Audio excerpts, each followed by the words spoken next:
They blocked every route to Earth. Then humanity arrived through their homeworld. Grand Marshal Threx stood on the bridge of his flagship, the Vurun Ascendant, and looked at the star map floating in front of him. Every route to the human system called Sol was marked in a deep, glowing red. 14 jump lanes. 14 paths through the folds of space that ships used to travel fast between stars. All 14 were now closed, guarded by warships from the Skarn Dominion and its allied species. Threx allowed himself a small, satisfied hum, a sound his kind made when they felt pride. His people had done what no one else in the galaxy had managed. They had trapped an entire species inside its own solar system. The humans could not leave.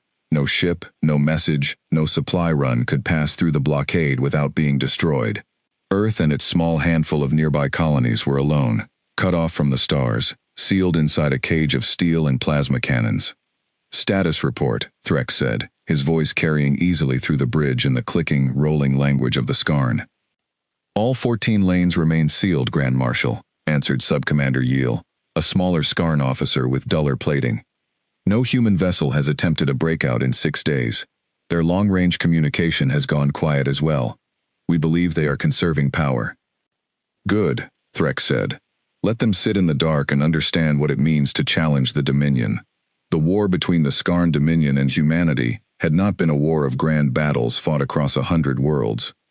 It had been short and one-sided, at least in the eyes of the Dominion. Human colonies on the edges of known space had been growing too fast, expanding into systems the Dominion considered its own by right of first discovery. When the Dominion sent ships to warn the humans away, the humans had not backed down. There had been a battle at a mining colony called Perth's Reach. The humans had won it, barely, using strange tactics that Threx still did not fully understand. Ships moving in patterns that made no logical sense. Weapons fired from angles no Skarn officer would have chosen. That single battle had convinced the Dominion Council that humanity was dangerous enough to be dealt with immediately, before it grew any stronger. And so the Council had ordered something that had never been attempted before in the history of the galaxy. Instead of invading Earth directly, which would have cost enormous numbers of ships and lives, the Dominion decided to simply seal every known route to the Sol system. Humanity would be left alone, but trapped, unable to trade, unable to receive reinforcements, unable to grow. In time, without new resources from outside, human civilization would weaken. Then, when the moment was right, the Dominion and its allies would finish the job with far fewer losses than a full invasion would cost. It was, Threx believed, a brilliant strategy. Patient, efficient. The kind of plan that showed the difference between a young, reckless species and an old, wise one. 300 light-years away, inside a mountain, on the edge of what used to be called Colorado, Fleet Admiral Elena Voss sat in a small briefing room that smelled of recycled air and old coffee. The room was buried deep enough that even a direct orbital strike would not reach it, though nobody liked to think about that too much. On the wall in front of her, a screen showed the same map that Threx had been looking at, except from the other side. 14 red lines, 14 closed doors. 6 days since the last supply ship from Ceres tried to break through, said Colonel James Okafor, sitting across the table from her. His uniform was clean, but his eyes were tired, the way everyone's eyes had become tired over the last 2 months. "We lost it 11 minutes after it left dock. The crew never had a chance." "I read the report," Elena said quietly. "We have maybe 4 months of stockpiled fuel for the defense fleet," Okafor continued. "Food production on Earth is stable. We can feed everyone for years if we have to. But fuel, spare parts, rare metals for ship repairs, we don't have local sources for half of what we need. The mining colonies had all of that, and we can't reach them." Elena rubbed her eyes. She was 46 years old and had been a career naval officer before the war started. The kind of person who had expected to retire quietly after one more decade of routine patrols. Instead, she had been given command of what remained of Earth's combined defense fleet, a force that was strong enough to hold the line around the solar system, but not strong enough to break out through even one of the 14 guarded lanes. "What about Chen's team?" she asked. "Any progress?" Okafor shook his head. "Nothing solid yet. He keeps saying he's close to something, but he's been saying that for 3 weeks. "Get him in here," Elena said. "I want to hear it directly. not through a status report. Dr. Marcus Chen arrived 20 minutes later, looking like a man who had not slept properly in days, which was more or less true. He was 38, a physicist who had spent most of his career studying the strange physics of jump lanes, the hidden pathways through folded space that made faster-than-light travel possible. Before the war, his work had been mostly theoretical, the kind of research that got published in journals and discussed at conferences, but rarely mattered to anyone outside a small circle of scientists. Now it might be the only thing that mattered at all. "Admiral," Chen said, setting a datapad on the table, "I think I need to show you something instead of explaining it, because it's going to sound impossible." "Try me," Elena said. Chen pulled up a three-dimensional star map on the wall screen, similar to the one already there, but with far more detail, showing not just star systems, but the invisible currents of folded space that connected them, the jump lanes that ships rode through like rivers running between distant shores. "Everyone assumes jump lanes are fixed," Chen said.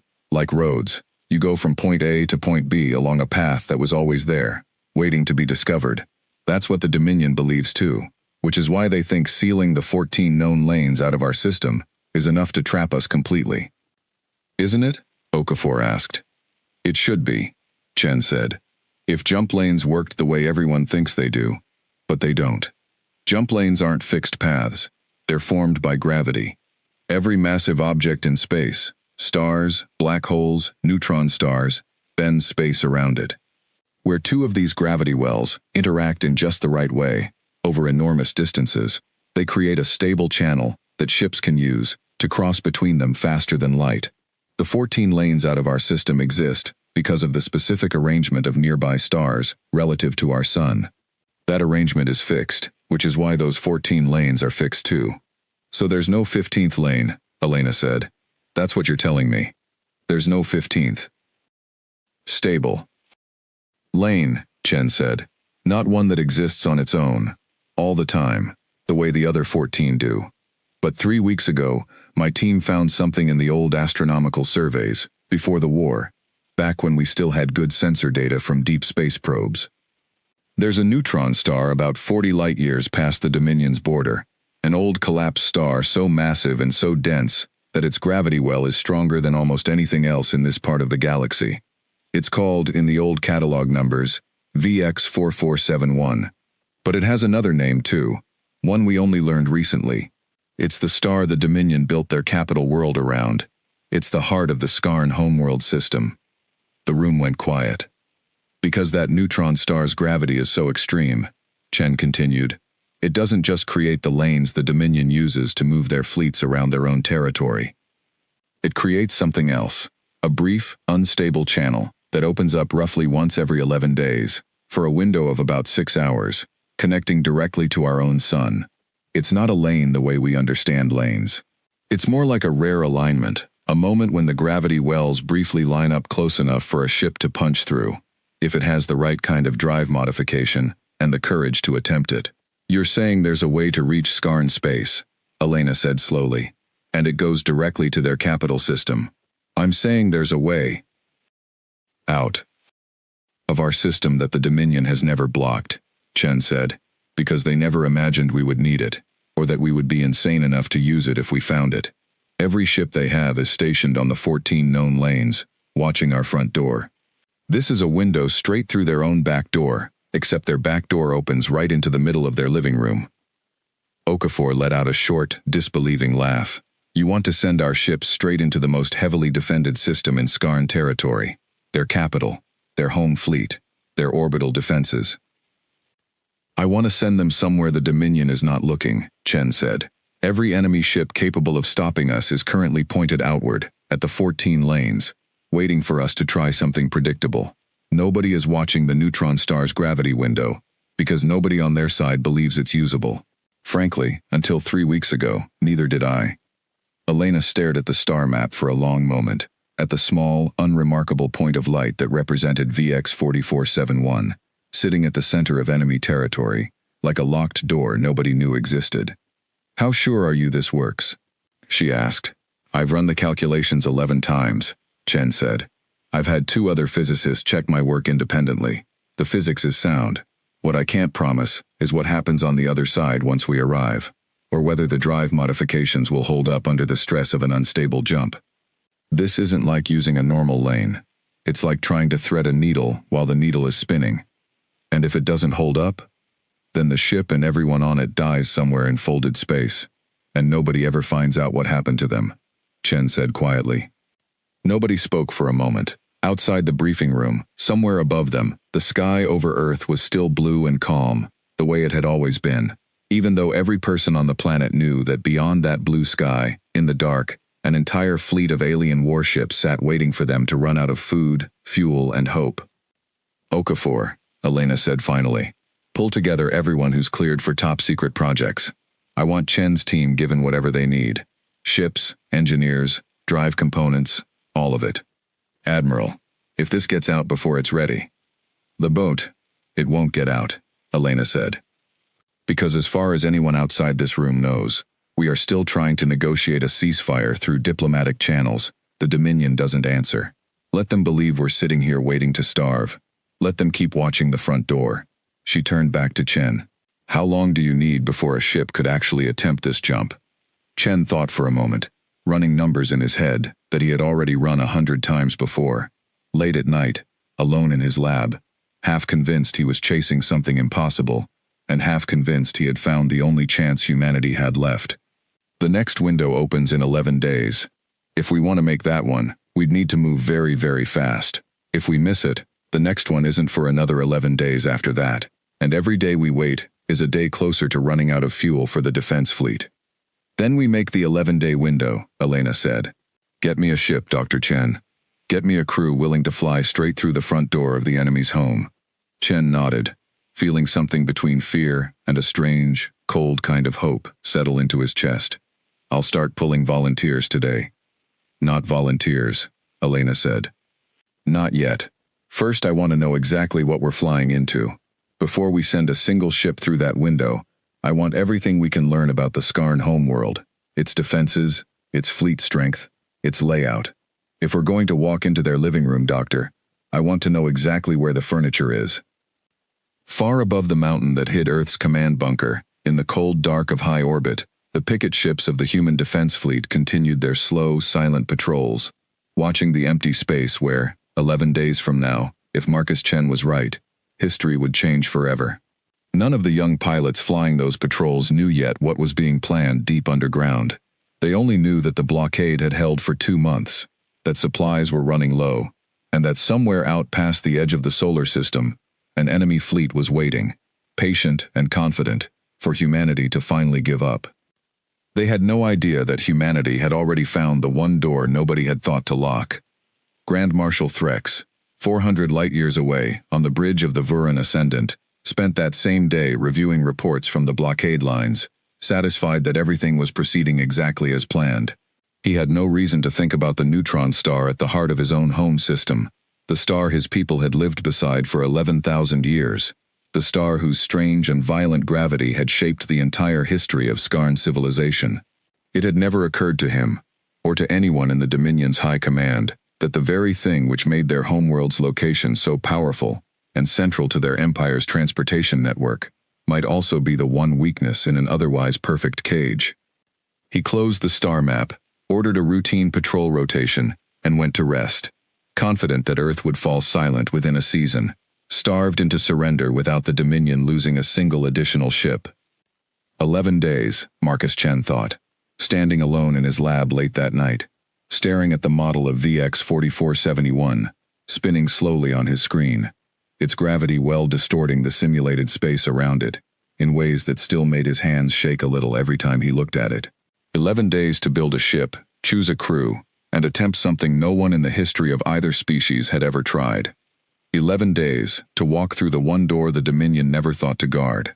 The ship they chose was called the Meridian's Hope, a mid-sized exploration vessel that had spent most of its life mapping asteroid fields on the far edge of the solar system before the war began. It was not a warship. It carried no heavy weapons, no thick armor plating. What it had, and what made it perfect for the mission Marcus Chen had in mind, was a drive core large enough to be modified for the strange, violent stress of an unstable jump, and a hull built to survive the kind of punishment that came from studying dangerous gravity fields up close. For 11 days, engineers worked around the clock inside a hidden hangar bay carved into the same mountain that housed Fleet Admiral Elena Voss's command bunker. They stripped out unnecessary systems and replaced them with reinforced stabilizers. They rebuilt the drive core 3 times, each time following updated calculations from Chen's team, as they refined their understanding of exactly how VX-4471's gravity window would behave. Nobody outside a small circle of about 40 people knew the ship existed, let alone what it was being prepared for. Elena chose the crew herself, working from records of every officer and specialist still active in the fleet. She did not want the boldest pilots or the most decorated heroes. She wanted people who could stay calm when things went wrong, because she was certain things would go wrong. Captain Diego Reyes was given command of the Meridian's Hope. He was 34, quiet, and had spent most of the war flying supply runs between Earth and the outer defense line, dangerous work that required patience and precision rather than aggression. He had lost his younger brother in the battle at Perth's Reach, the very battle that had started the war, but he rarely spoke about it, and Elena valued that he seemed to carry the loss without letting it turn into something reckless. "You understand what I'm asking you to do," Elena said, standing with Reyes in front of the ship on the 10th day of preparation, the hull still marked with scorch patterns from the engineers' final stress tests. "You're asking me to fly into the middle of enemy territory, with no weapons and no backup," Reyes said, "and hope the door doesn't close on us halfway through."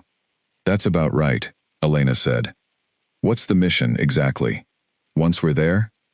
"Observation, mostly," Elena said. "Dr. Chen believes the jump window is stable enough for a return trip using the same alignment, but we won't know for certain until you're there and the data comes in. Your priority is to gather everything you can about their homeworld's defenses, their fleet numbers, the layout of their system, and then come home. And if we're spotted before we can get back through the window?" Elena did not answer right away. There was no good answer to that question. The Meridian's Hope had no weapons capable of fighting its way out of a system defended by the entire home fleet of the Skarn Dominion. If they were caught, there would be no rescue, no second chance. "Then you do whatever you can to survive," Elena said finally. "And if you can't survive, you make sure the data you've already collected gets transmitted back to us before the end. That information will matter more than any of us, Captain. More than me, more than you, more than your whole crew.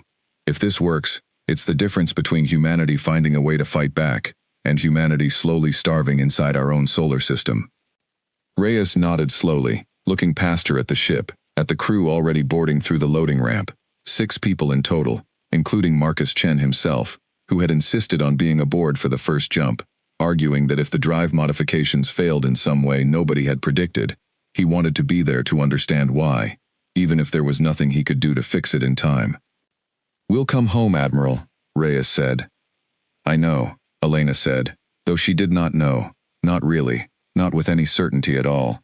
She simply could not afford to say anything else. The launch happened in complete silence, both literal and figurative. The Meridian's Hope lifted off from its hidden hangar, under cover of a routine equipment transfer, one of dozens of small ship movements that happened around Earth every day as the defense fleet rotated supplies and personnel. No one outside the small circle who knew the truth gave it a second look. Once clear of Earth's orbit, the ship moved slowly and carefully toward the outer edge of the solar system, staying far from the 14 guarded lanes, keeping to a long, quiet path that avoided any of the patrol routes the Dominion fleet used to watch for breakout attempts. It took 9 hours to reach the calculated position where, according to Chen's models, the gravity window to VX-4471 would briefly open. Inside the cramped command deck, Reyes watched the countdown on his display, the numbers falling steadily toward 0.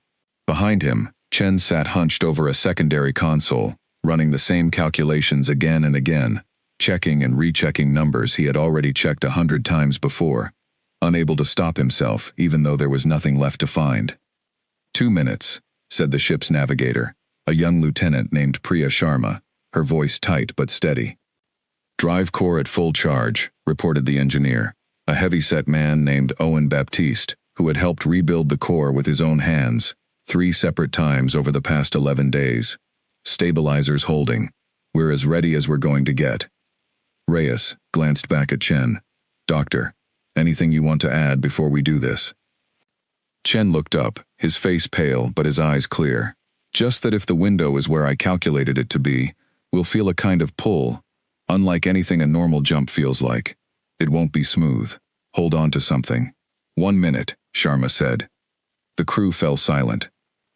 Somewhere far behind them, on the other side of the solar system, the Dominion blockade fleet continued its patient watch over 14 empty lanes, utterly unaware that a 6th door had just been found, and that 6 humans were about to walk through it. 30 seconds. Reyes gripped the arms of his command chair. 10 seconds. 9. 8.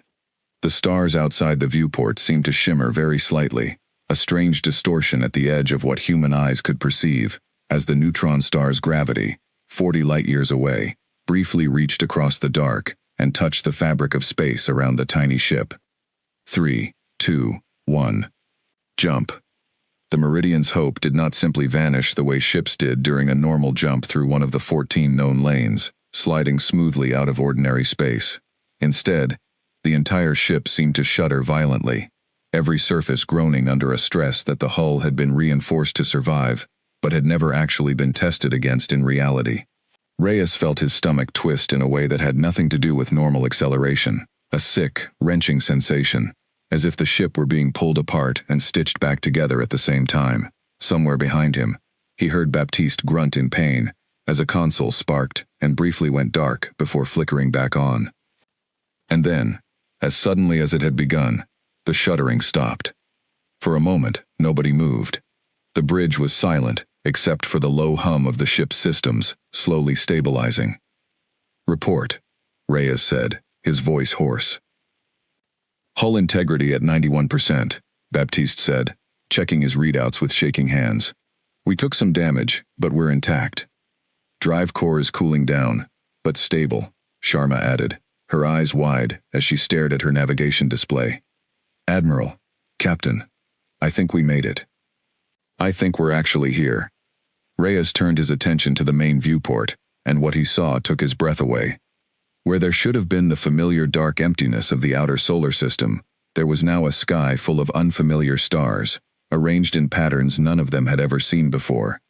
And close by, terrifyingly close, glowing a dull, angry red against the black, was a massive object, unlike anything any of them had encountered. A collapsed star, dense beyond imagination, its gravity visibly bending the light of everything around it into strange, curved streaks. Further out, in a wide orbit around a nearby yellow-white star that the neutron star's gravity somehow anchored into a stable system, hung a planet. It was mostly a deep blue-green color, wrapped in swirling white clouds, and around it, spread out in careful defensive formations, sat what looked like an enormous fleet of warships, more ships than any of them had ever seen gathered in one place, even accounting for everything the Dominion had thrown against Earth. "That's it," Chen whispered, staring at the readouts pouring in from the ship's sensors. "That's their homeworld. We're in the Skarn home system." Nobody spoke for several seconds. The reality of what they had just done settled over the bridge like a physical weight. 6 people, in one unarmed ship, sitting quietly at the edge of the most heavily defended system in the galaxy, surrounded by more firepower than existed in the entirety of Earth's remaining defense fleet. "Sensors are quiet," Sharma said finally, her voice barely above a whisper, as if speaking too loudly might somehow give them away. "I'm not reading any active scans locked onto us. I think we're far enough out that we haven't been noticed yet." "Dr. Chen was right," Reyes said, allowing himself a slow breath. "They're not watching this direction. Why would they? As far as they know, nothing can arrive here except their own ships. We need to start collecting data," Chen said, already moving to his console, his hands steadier now that there was work to focus on. "Fleet positions, defensive patterns, anything we can learn about their capital's layout. Every second we sit here is valuable, but every second is also a risk." Reyes nodded and turned to Sharma. "Keep us drifting at minimum power. No unnecessary energy signatures. I want us to look like nothing more than a piece of debris out here, not a ship." For the next 4 hours, the crew of the Meridian's Hope worked in near total silence, gathering as much information as they could about the system around them. They recorded the positions of what appeared to be at least 300 warships in orbit around the homeworld, along with dozens of smaller support vessels moving between orbital stations and the planet's surface.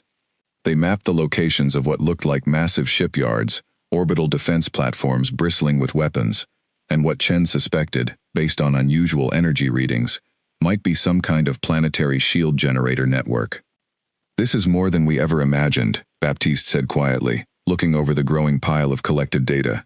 "If this is what they've got sitting at home, while an entire other fleet is out blockading us." "They're not worried about defense," Chen said. "That's the point. Nobody has ever threatened their homeworld before. This fleet isn't purely defensive, not entirely. Some of these ship classes match designs we've seen used in their border campaigns. I think a significant portion of what we're looking at could be redeployed." "Redeployed where?" Reyes asked. Chen looked up at him, understanding slowly dawning on his tired face. "Anywhere they wanted, including back to reinforce the blockade around Earth, if they ever felt it was threatened." Reyes considered that for a long moment. "So if we could ever find a way to actually threaten this system, not just sneak a peek at it, they'd have to pull ships from the blockade to defend home." "That's exactly right," Chen said. "Right now, they've committed enormous force to sealing us in. But that force isn't infinite. If something forced them to choose between holding the blockade and protecting their capital, I don't think there's any question which one they'd choose." Before Reyes could respond, Sharma's console let out a sharp, quiet warning chime. "Captain, I've got movement," she said, her voice suddenly tense. "A patrol group, 6 ships, changing course. They're moving in our general direction." "Are we spotted?" Reyes asked. "I don't think so. Not yet," Sharma said, studying the trajectory carefully. "I think it's routine patrol movement, not a direct intercept course. But if they keep on that heading for another 20 minutes, they'll be close enough for even passive sensors to pick us up." Reyes looked at Chen. "How long until the return window opens?" Chen checked his calculations, his jaw tightening. "Not for another 6 hours. We got here right at the start of the window, which means we have the longest possible wait before we can jump back." "We can't sit here for 6 hours, with a patrol closing the distance," Baptiste said. "We don't have to sit still," Reyes said, already thinking through options. "We move. Slowly, quietly, staying at minimum power, but we put distance between us and that patrol group. We find a quiet corner of this system to wait out the window." "And if they still find us?" Sharma asked. Reyes was quiet for a moment, looking at the massive fleet visible through the viewport, more firepower than Earth's entire remaining navy combined, all of it sitting less than an hour's flight from where his small, unarmed ship now drifted. "Then we transmit everything we've gathered back to Earth immediately, and we hope Admiral Voss finds a way to use it," he said. "Because if they catch us, none of us are coming home. But if the data gets through, this trip won't have been wasted, no matter what happens to us." The Meridian's Hope adjusted its drift, slipping quietly away from the approaching patrol group, sinking deeper into the shadow of a large gas giant on the edge of the system, its crew watching the clock, watching the enemy fleet, and waiting for the 6 longest hours of their lives to pass.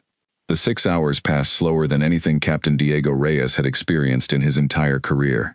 The Meridian's Hope sat tucked in the gravitational shadow of a massive gas giant, engines cold, every non-essential system powered down to reduce their energy signature to almost nothing. Twice during that long wait, patrol ships passed close enough that the crew could see them clearly on visual sensors, sleek dark hulls marked with the angular symbols of the Skarn Dominion, moving in slow, confident arcs through space that had never once been threatened in living memory. Neither patrol came close enough to detect them.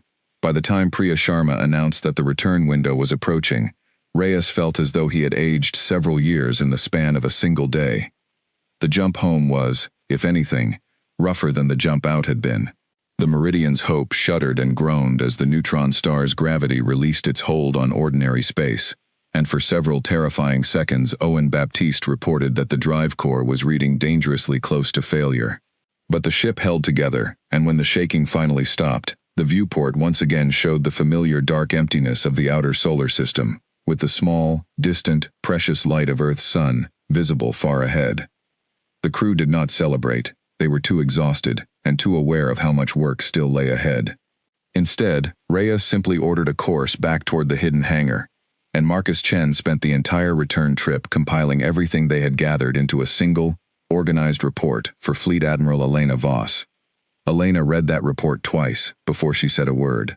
She sat alone in her office that night, long after the debriefing had ended, and the exhausted crew of the Meridian's Hope had been sent to rest, staring at images of the Skarn homeworld and its massive defensive fleet, and at Chen's notes about the possibility of forcing that fleet to divide itself. The next morning, she called a meeting with her senior staff, including Colonel Okafor, Dr. Chen, and Captain Reyes. "I've reviewed everything from the mission," Elena said, standing at the head of the table, "and I think we've been asking the wrong question." "Which question is that, Admiral?" Okafor asked. "We've been asking how we survive the blockade," Elena said. "How we ration fuel, how we stretch supplies, how we hold the line until something changes. I think the real question is how we end it." Dr. Chen's discovery didn't just give us a way to spy on the enemy, it gave us a way to strike directly at the one place they never expected to be threatened. "Admiral, with respect," Okafor said carefully, "the Meridian's Hope was one unarmed ship, and it barely avoided detection. Sending an actual attack force through that same window means sending real warships, with real crews, into a system defended by 300 vessels and orbital defense platforms. That's not a raid. That's a suicide mission." "I agree it can't be a suicide mission," Elena said. "Which is why it can't be about winning a battle against their entire home fleet. We don't need to defeat 300 ships. We need to convince the Dominion that their homeworld is under serious enough threat that they have no choice but to pull ships away from the blockade to defend it. Every ship they redirect home is one less ship watching our front door." Chen leaned forward. "If even a third of that fleet gets recalled from the blockade lines, the 14 lanes out of our system would no longer be evenly guarded. There would be gaps, real gaps, wide enough for our remaining fleet to punch through and reach our colonies, resupply, maybe even bring reinforcements back. And what happens to whatever force we send through the neutron star window?" Okafor asked. "Even a smaller Dominion response fleet would still likely outnumber and outgun anything we can send." "That's the part I need your help solving," Elena said, looking around the table. "We're not going to win this with numbers. We've never been able to win with numbers, not against the Dominion. But at Perth's Reach, we won by doing something they didn't expect, using tactics that didn't fit the patterns their tacticians were trained to counter. I want to know if we can do that again, on a larger scale, against their homeworld."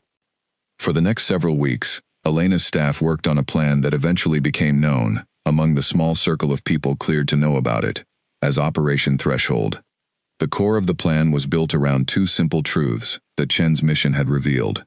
First, the Dominion had no idea the gravity window at VX 4471 existed, which meant any force using it would achieve complete surprise. Second, the Dominion's home fleet, while massive, was arranged for prestige and readiness rather than active combat, spread out in wide orbital patrols that had never needed to respond to a real threat.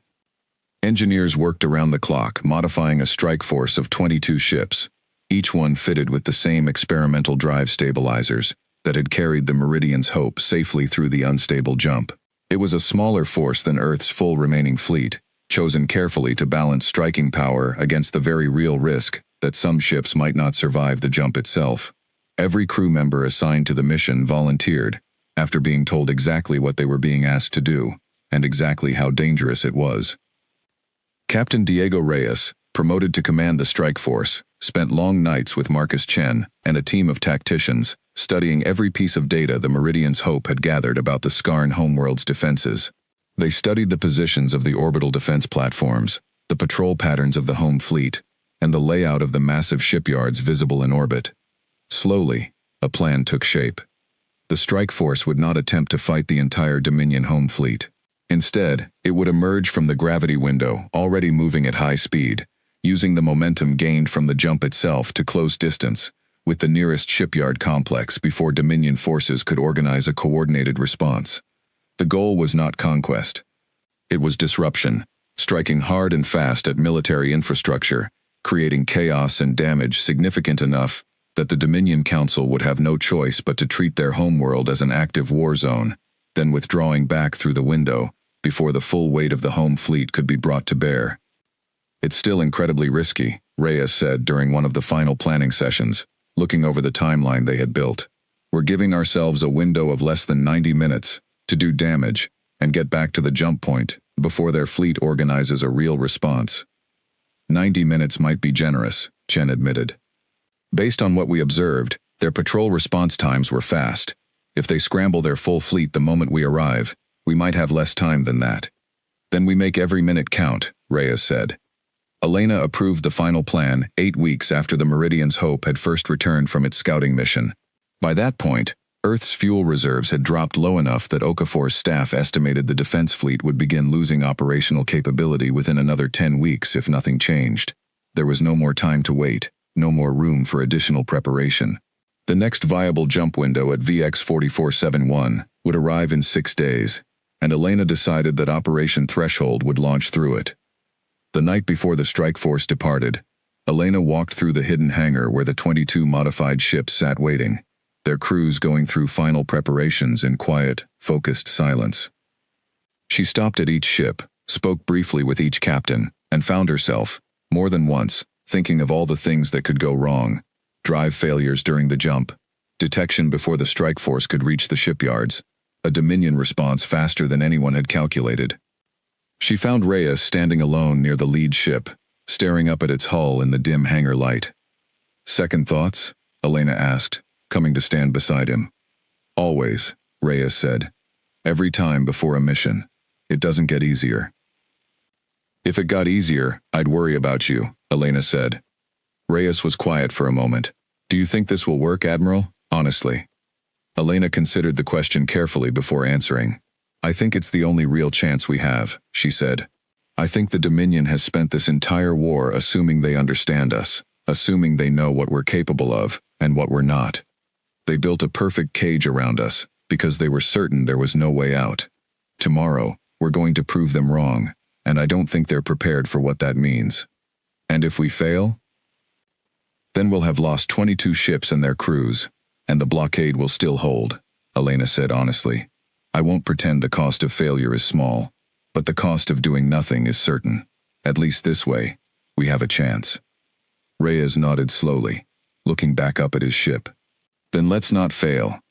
The strike force launched 6 hours before dawn, moving quietly out from Earth's orbit, along the same careful path the Meridian's Hope had taken months earlier, avoiding the patrol routes of the Dominion blockade fleet, stationed along the 14 known lanes.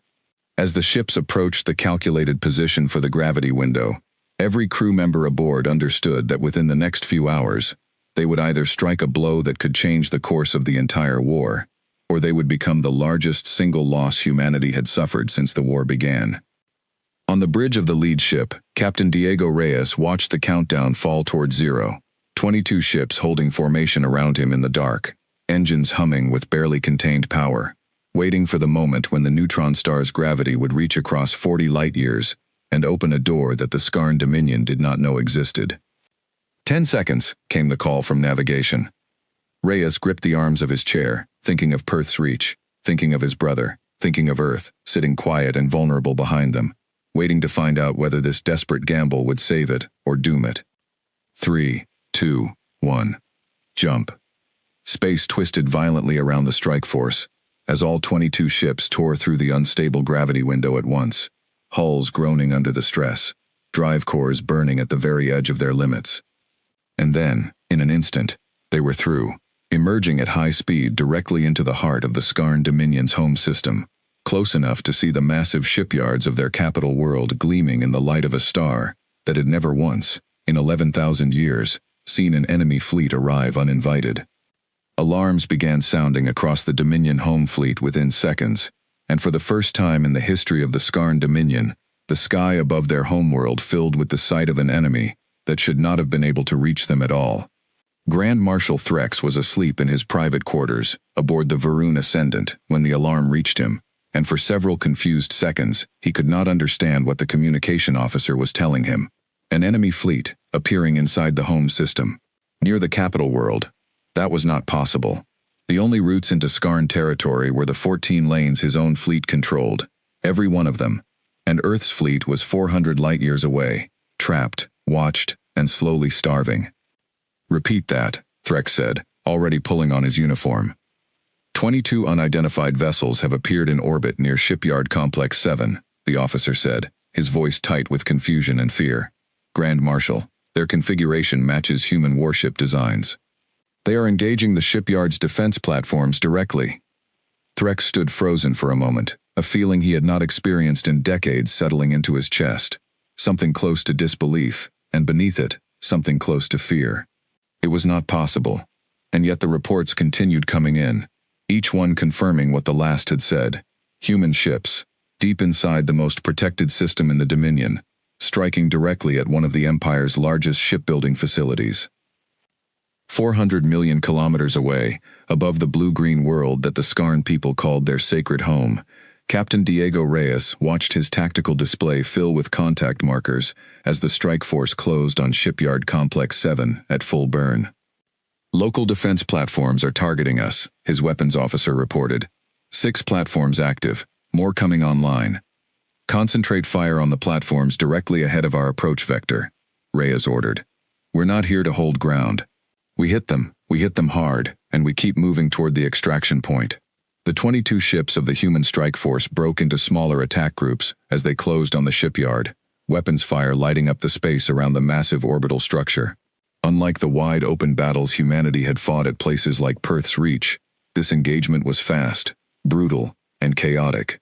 Human ships weaving through defensive fire, using the same unpredictable movement patterns that had confused Dominion tacticians before, striking hard at weapons platforms and construction docks before the shipyard's defenses could properly organize a response.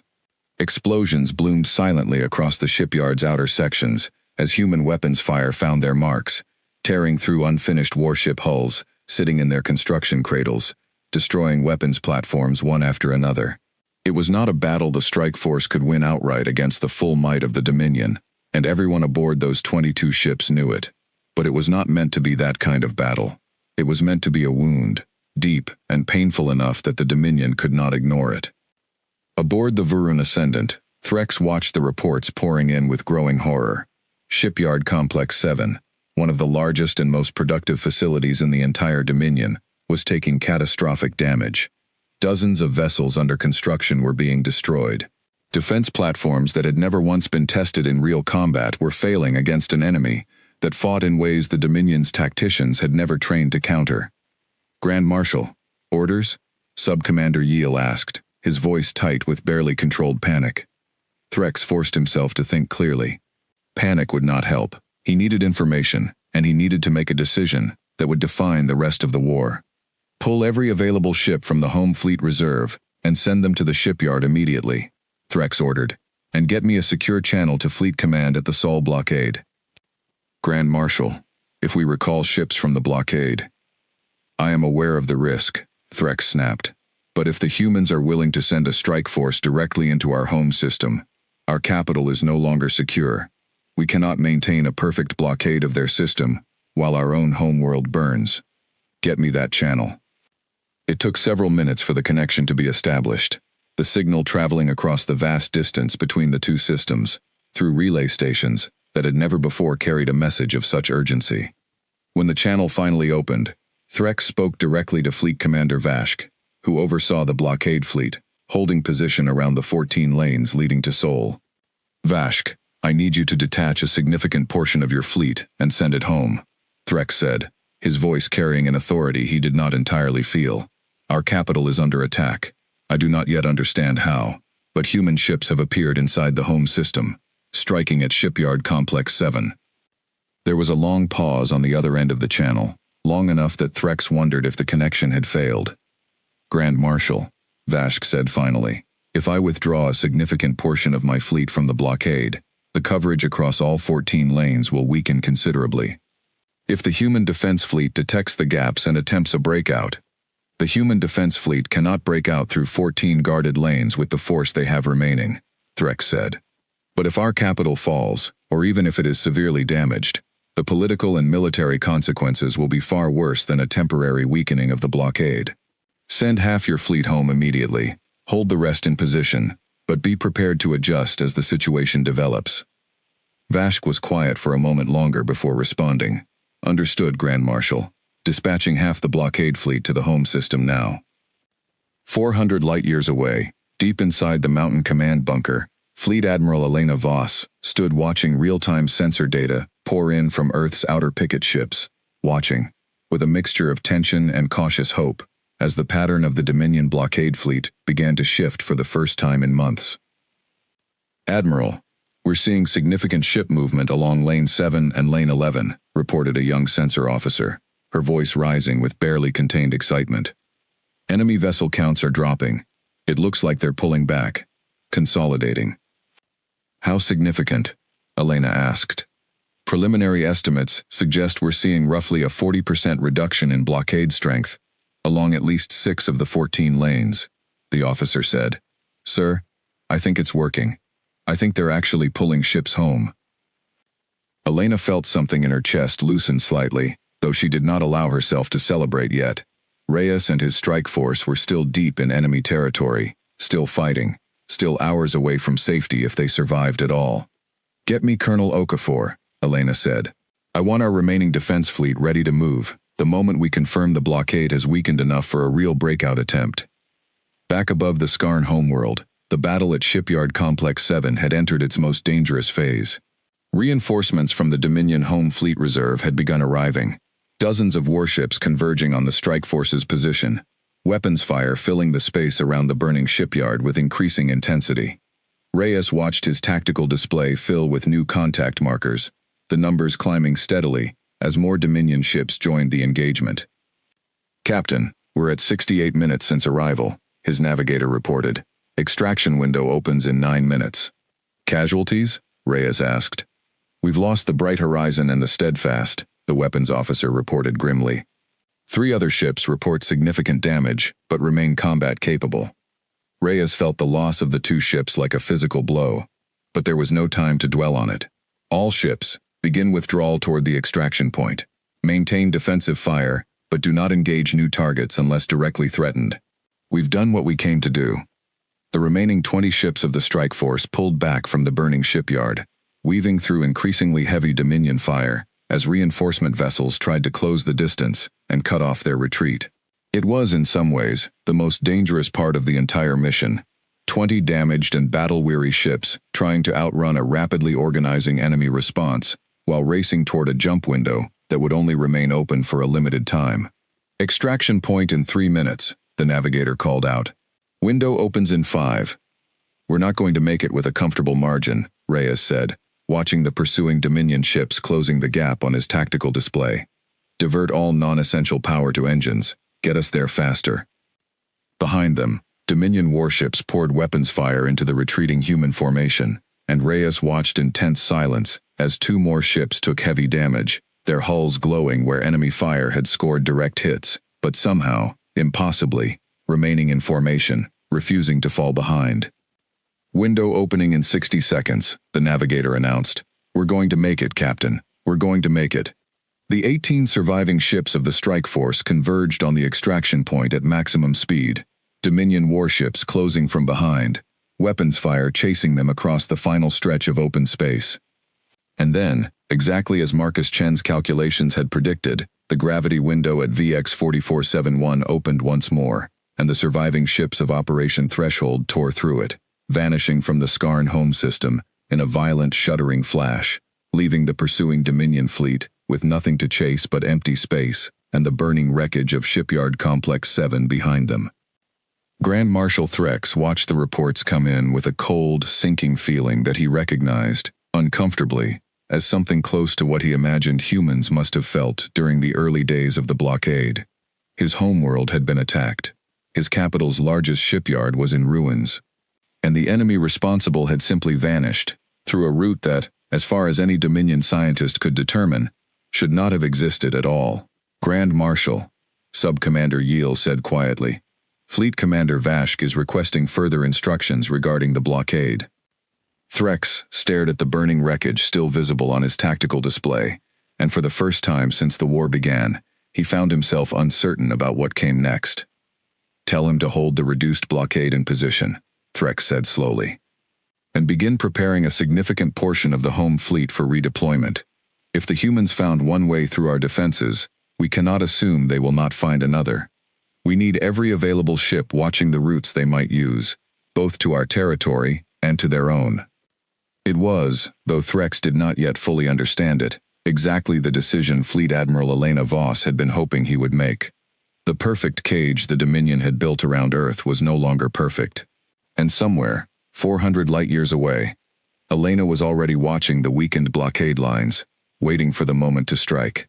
The 18 surviving ships of Operation Threshold limped back into Earth's outer defenses, 11 hours after their jump from the Skarn home system, their hulls scarred and burned, their crews exhausted but alive. Fleet Admiral Elena Voss was waiting in the command bunker when the first confirmation came through, and for a long moment after hearing the news, she simply closed her eyes and allowed herself a single breath of relief, before turning back to the work that still needed to be done. Captain Diego Reyes reported to her in person less than an hour after landing, still wearing the same uniform he had worn during the battle, dark circles under his eyes but his shoulders straight. "We lost 4 ships, Admiral," he said. "Bright Horizon, Steadfast, and 2 more during the retreat. 41 crew members. I have their names for you." "I'll want them," Elena said quietly. "Every one." "But we did the damage we set out to do," Reyes continued. "Shipyard Complex 7 is destroyed, or close enough to it, and Dr. Chen's projections about the blockade look accurate. Sensor reports came in while we were still en route home. Enemy strength along the 14 lanes is down significantly. 42% according to our latest readings," Elena said. "They pulled back a large portion of their fleet to defend the homeworld. The blockade is still there, Captain, but it's not the wall it was 2 days ago." "So what happens now?" Reyes asked. Elena walked to the star map on the wall, looking at the 14 lines that had, for 2 months, represented humanity's entire world, the boundary of a cage that had seemed, until recently, impossible to break. "Now we go through," she said. "Every gap they've left we use. We're not going to try to win this war by matching the Dominion ship for ship. We never could. But we can make them choose, over and over, between defending their home and maintaining a perfect blockade around ours. Every time they choose one, they weaken the other. Dr. Chen believes the gravity window at VX 4471 will remain usable for as long as that neutron star exists, which means we have a card to play that they cannot simply take away from us." Over the following weeks, the weakened blockade allowed the first supply convoys in over 2 months to slip through gaps in the Dominion's coverage, reaching Earth's outer colonies, and returning with desperately needed fuel, rare metals, and equipment. It was not a full victory. The Dominion still held most of the 14 lanes, and Threx, once he recovered from the shock of the attack on his homeworld, worked quickly to rebuild the blockade's strength, splitting his forces carefully between home defense and the Sol system perimeter. But something fundamental had changed. The Dominion could no longer treat the blockade as a settled matter, a slow, patient strategy that required no further sacrifice. Every ship they kept at Sol was a ship not defending their capital, and humanity, for the first time since the war began, had a route that the Dominion could not fully close, no matter how hard they tried, because it did not run through any of the 14 lanes they had sealed. It ran straight through the heart of their own territory, hidden inside the very star that had made their empire's core so powerful in the first place. 3 months after Operation Threshold, Elena Voss stood again in front of the same star map, now showing updated intelligence gathered from a second, smaller reconnaissance mission through the neutron star window. The Dominion fleet at their homeworld had grown more cautious, more spread out, watching for another surprise attack that might never come, or might come again when they least expected it. Meanwhile, whispers had begun reaching Earth, through neutral trade contacts on the fringes of known space. Rumors among other species who had watched the Dominion's supposedly perfect blockade fail against a species everyone had assumed was already defeated. "They're saying other species are starting to ask questions," Okafor reported during a briefing, holding a datapad filled with intercepted trade chatter. "Species who have their own disputes with the Dominion, who backed off from confronting them because the Dominion seemed too powerful to challenge. If word spreads that humanity found a way to strike directly at their capital and survive, that perception might not hold much longer." "Let it spread," Elena said. "The Dominion built their entire strategy on being seen as unstoppable. Every day that strategy looks less true is a day that works in our favor." Marcus Chen, who had continued his research in the months since the first mission, arrived at the briefing with new findings of his own. "I've been studying whether VX 4471 might not be the only unstable gravity window out there, he said, spreading a new set of star charts across the table. If a neutron star at the heart of their capital system can create a hidden channel like this, there's a reasonable chance other massive gravity sources throughout the region could do the same. I've identified 6 candidate systems that might have similar properties, connecting to other parts of Dominion territory, or even to territory controlled by their allied species. Elena studied the charts carefully. You're saying there could be more doors like this one. I'm saying the Dominion's entire strategy was built on the assumption that space works the way they've always understood it to work, Chen said. Fixed lanes, fixed borders, fixed choke points that can be guarded and sealed. If I'm right about these other systems, that assumption may never have been true anywhere in this region of the galaxy. It was only ever true because nobody had looked closely enough to find the exceptions. Elena looked around the room at her officers, at Reyes, who had been promoted again, and now oversaw all further reconnaissance missions through the neutron star window. At Okafor, whose reports had shifted over the past 3 months, from talk of dwindling fuel reserves to talk of a slowly rebuilding fleet. And at Chen, who had turned a desperate, half-believed theory into the single most important discovery of the war. Then we keep looking, Elena said. Every hidden door we find is another crack in a cage the Dominion thought was perfect. We're not strong enough yet to win this war outright, and I won't pretend otherwise, but we're no longer trapped, and that changes everything about what comes next. 400 light-years away, Grand Marshal Threx stood once more on the bridge of the Varun Ascendant, looking at a star map that no longer showed the simple, confident picture it once had. The 14 lanes to Sol were still marked, still watched, still contested. But now there were other markings too. Question marks, scattered across systems the Dominion had always considered secure. Places his own scientists were now being ordered to study for the same kind of hidden vulnerability that had let the humans strike at his homeworld. He thought, sometimes, about the battle at Shipyard Complex 7, about the moment he had first understood that the perfect strategy he had been so proud of was not perfect at all. He had expected humanity to be a young, reckless species that would eventually exhaust itself against the patient strength of the Dominion. Instead, he had learned something he suspected the rest of the galaxy would soon learn as well. Humanity did not need to match the Dominion's strength directly. They only needed to find the doors nobody else had thought to guard, and walk through them without hesitation, no matter how impossible the path seemed. The war was far from over. Both sides understood that clearly now, but the 14 closed doors that had once seemed to seal humanity's fate forever were no longer the only doors that mattered. And for the first time since the blockade began, it was the Dominion, not humanity, who found themselves looking nervously at a star map full of unknowns, wondering where the next crack in their cage might appear. On Earth, in the mountain command bunker that had become the heart of humanity's fight for survival, Fleet Admiral Elena Voss allowed herself, for the first time in months, a quiet, genuine smile as she looked over the latest reports of supply convoys reaching the outer colonies and returning safely home.